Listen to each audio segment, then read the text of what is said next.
आज हम मनन चिंतन करेंगे संत मत्ती का सुसमाचार, उसका अध्याय 15 वाक्य 21 से 28 तक।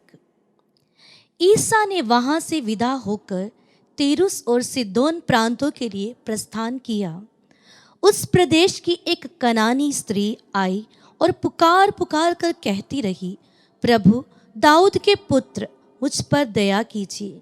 मेरी बेटी एक अपदूत द्वारा बुरी तरह से सताई जा रही है। ईसा ने उसे उत्तर नहीं दिया।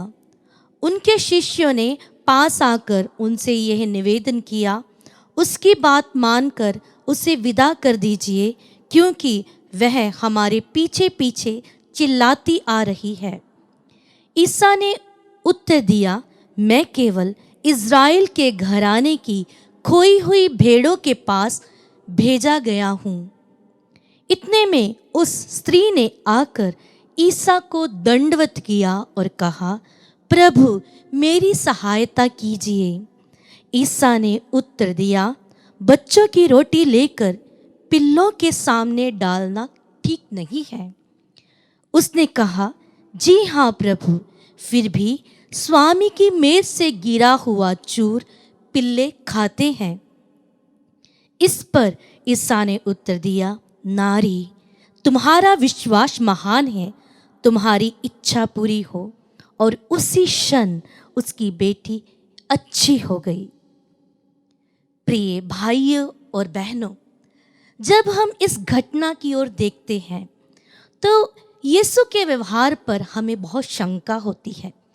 पर जब वह कनानी स्त्री यीशु की ओर सहायता के लिए बढ़ी तो प्रभु ने कुछ नहीं कहा।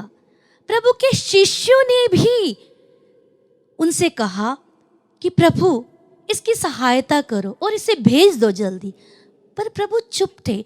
और शिष्यों को प्रभु ने कहा कि मैं केवल इस्राएल के घराने की खोई हुई भेड़ों के लिए आया हूँ। क्यों प्रभु कनानी स्त्री की मदद नहीं करना चाह रहे थे? ये इसलिए क्योंकि प्रभु ने उस कनानी स्त्री के अंदर एक अटूट विश्वास को देखा और प्रभु चाहते थे कि उसका ये अटूट विश्वास उभर कर बाहर आए और सभी के लिए एक उदाहरण बने। इसलिए प्रभु उसे आगे कहते हैं कि बच्चों की रोटी लेकर पिल्लों के सामने डालना ठीक नहीं है। पर औरत का ये विश्वास देखिए, उसने प्रभु से कहा, जी हाँ प्रभु, फिर भी स्वामी की मेज से गिरा हुआ चूर पिल्ले खाते ही हैं। तो प्रभु ने उसके विश्वास की प्रशंसा की और कहा, तुम्हारा विश्वास महान है। उसी क्षण उसकी बच्ची अच्छी हो गई। प्रिय भाइयों और बहनों, हमें भी कनानी स्त्री की जैसे अपने विश्वास को मजबूत करना चाहिए। कभी भी हमारी जिंदगी में परेशानी आए, मुश्किल आए, उसे प्रभु के आगे समर्पित करके अपने विश्वास को मजबूत करें। आमीन। जय यीशु की।